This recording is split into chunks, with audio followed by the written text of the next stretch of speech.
And thank you very much for the invitation and for this opportunity. I am truly happy to be here today.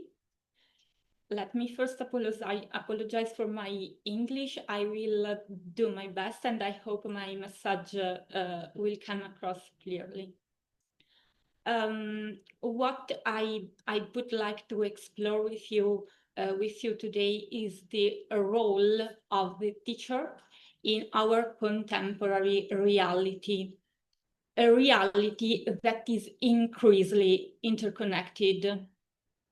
Within this context, teachers act as mediators in multiple ways. Thanks also to some of the contributions we heard yesterday and today morning, and to the discussion that followed, I decided to reshape my presentation a little, and I will place a stronger focus on a key contrast inspired by anthropologist Marc Auger between place and non-place. For Auger, these categories describe always physical spaces shaped by human relations and language. In my talk today, I apply this distinction to education, and place are physical spaces, as for me, and no place are digital spaces in general, online lessons, platforms for materials, social media apps, and AI, of course. In my reflection and proposal, digital non-place become meaningful learning spaces only when the teacher mediates them, not only with words, but above all through presence, guidance, and educational intention. I share this framework with you because I will use these two categories throughout my work, as I find them particularly useful for reflecting on the teacher's role today. What I present comes from my own current reflection and professional experience. First, as a teacher of Italian, ancient Greek, and Latin in Italy, including during the COVID period. Then, as an Italian second language and foreign language teacher in Switzerland, where I have been living for 1 year, and as a teacher trainer collaborating with Mondadori Futura Editore in Italy. With this brief context, let's now move to its core. I'd like to start with a simple yet meaningful question. In your last lesson with digital tools, how many student emotions did you actually see? This is important because sometimes it feels as if the moment we switch on a device, students' emotion go into airplane mode, and this can be a problem. The CEFR companion volume reminds us to mediation involves not only language and content, but also the socio-affective dimension of learning. And this is precisely the dimension that tends to weaken a little in digital settings. A place becomes a place when it carries identity, relationship, and memory. Without all this, it is a known place. And often this is what the digital space feels for both teachers and learners. Today, I would like to share with you a perspective and some training experiences in which we explored whether and how digital tools can become a bridge and not a barrier to emotional mediation. To ground our discussion, I'd like to briefly clarify what we mean by mediation today. Always in CEFR, mediation is described as the ability to create bridge between people, text, language, and context.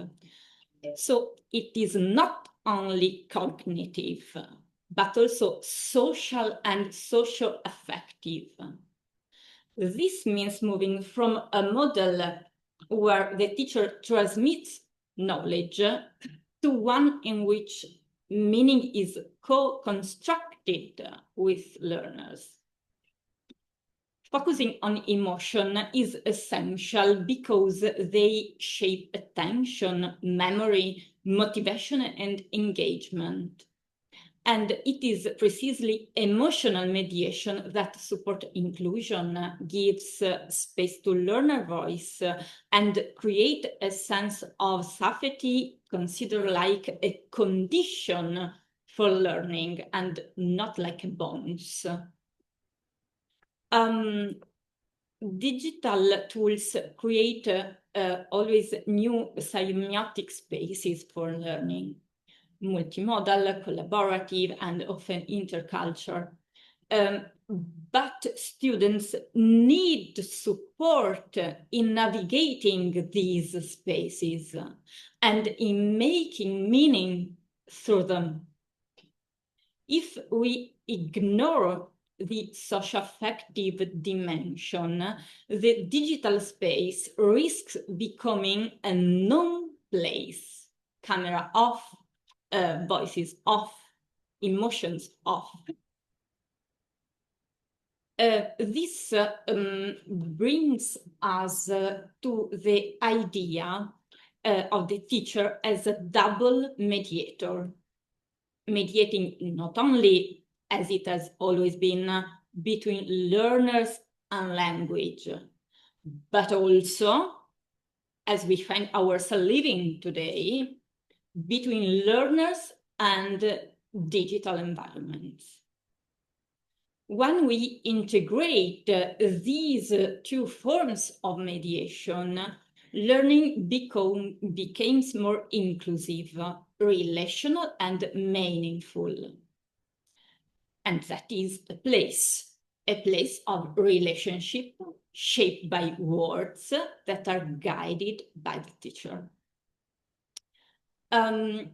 Before turning to examples, I am going to briefly share the outline, the methodological approach behind the practice I am presenting. This is only a qualitative and reflective approach grounded in authentic teacher training context. The aim was not to measure performance, but to support professional growth and meaning making. The insight come from the co-design of activities with teachers, from observations, self-reflection, and teacher feedback. And in general, the approach is informed by reflective practice and by action research in language education. This approach has been adopted in two specific contexts.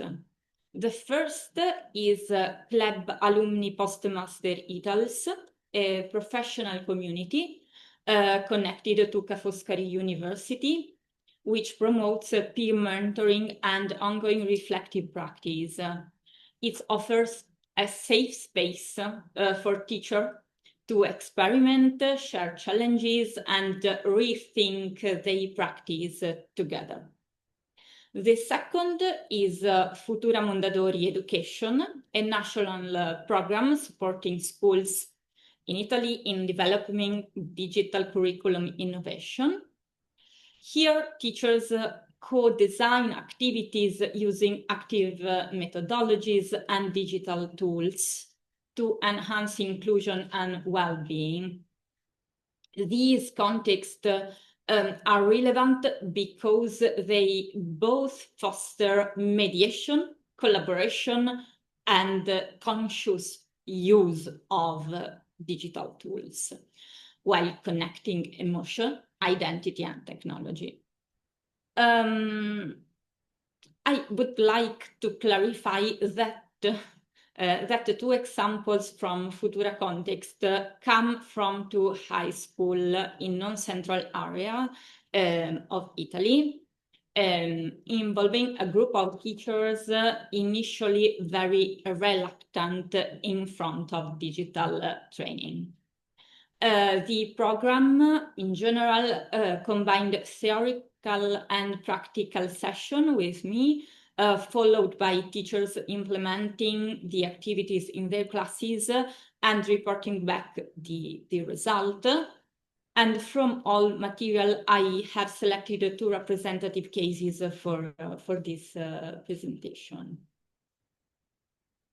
The first example shows how the practical of digital storytelling can help connect language, emotion, and creativity.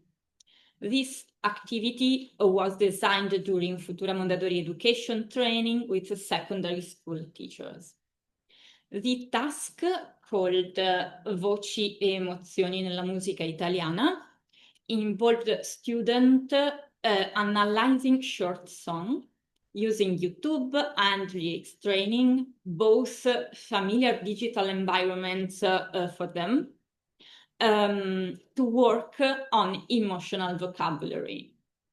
The choice of songs comes from students' own listening habit, so that the final collaborative playlist reflects the class's real music preferences.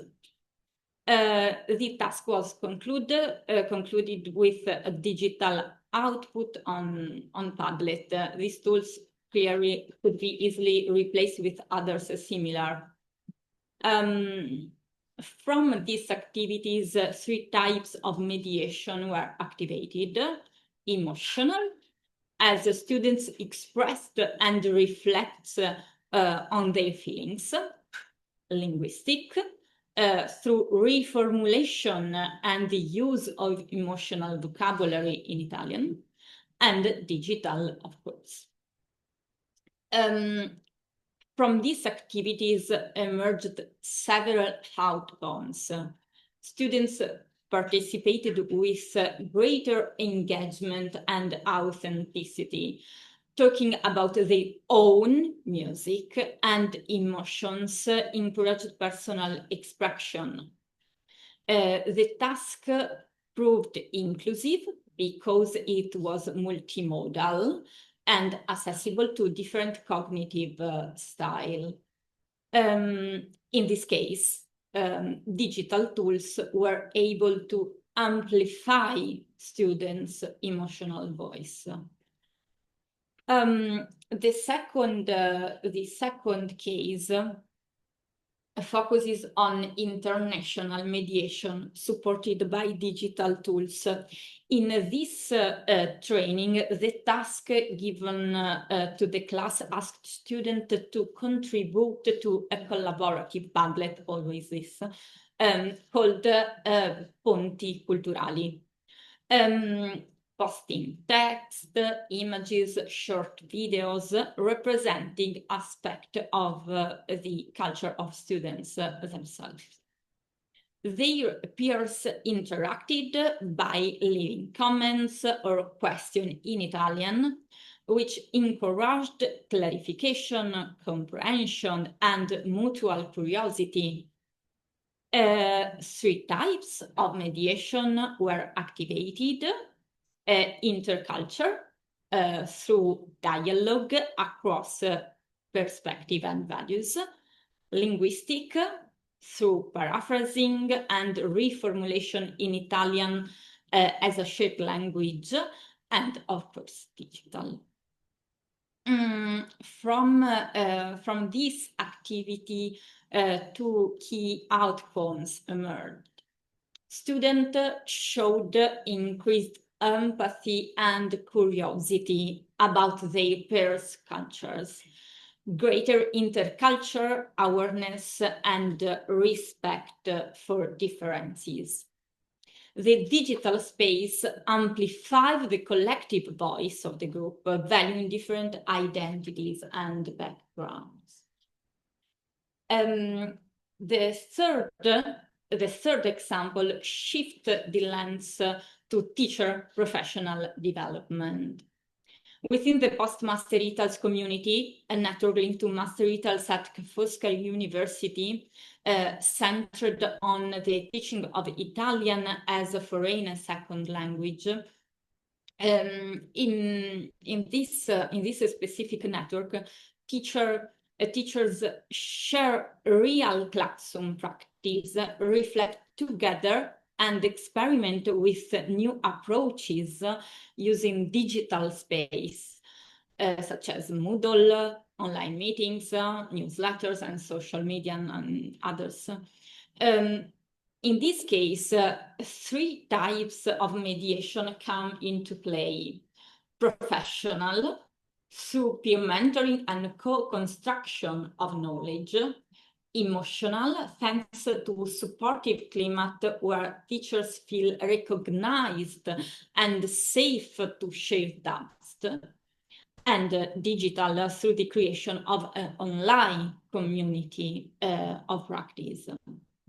What makes this community particularly meaningful is that the teachers do not just exchange resources or materials. They construct meaning together, transforming shared experiences into a collective professional growth. 3 key results emerged. First, the community reinforced the teacher professional identity as they felt part of a collective learning process and journey, so to speak. Second, it created a safe space for shared vulnerability, a crucial element for authentic reflective practice. And third, it created a deeper integration of reflection, emotions, and digital practice, showing that mediation supports not only student learning, but also teacher professional growth. In a time where many teachers felt isolated in their practice, this community reminds us their professional growth is not a solo journey. It is a collaborative meaning-making. When we look at the 3 cases side by side, a few red threads become very clear. Each case focuses on a different dimension of mediation: student emotion, intercultural communication, and teacher professional development. The context changes, the audience changes, but in all 3 cases, we see a combination of emotional, linguistic, or professional mediation integrated with digital mediation in general. In this way, the message is that digital tools do not replace human connection. They amplify it when used with awareness and pedagogical intention. On the teacher education side, a few points emerge very clearly. Professional growth happens when we bring emotions and digital practice into dialogue. And when teachers have a safe space to share not only successes, but also doubts and vulnerability. Communities of practice are crucial in this sense because they foster authentic dialogue. As we approach the conclusion, I would like to leave with you with 3 key ideas. First, emotions and digital tools are not in conflict. Mediation can be a bridge that connects them. Second, for us as teachers, as educators, interacting emotions and digital practice is not a skill we either have or don't have. It is something to develop over time. And third, mediation is not only a teaching strategy, but also care of relationships and an ethical sense, because it keeps the human dimension at the earth of learning. I'd like to leave you with a thought that feels very meaningful to me about this topic. Technology can connected devices, mediation can connected people. And in the language education of the future, in my opinion, digital competence alone will not be enough. We also need emotional and mediational competence to keep the human dimension, so that our anthropological place of teaching can truly remain a place and not dissolve into a non-place, which, although create a sense of shared identity among its users, continues to evoke a quiet loneliness with them. In conclusion, Aristotle wrote anthropos physei zon politikon esti, and he is right. He's right now, because we are still zon politikon, we are still human today. Thank you very much for your attention.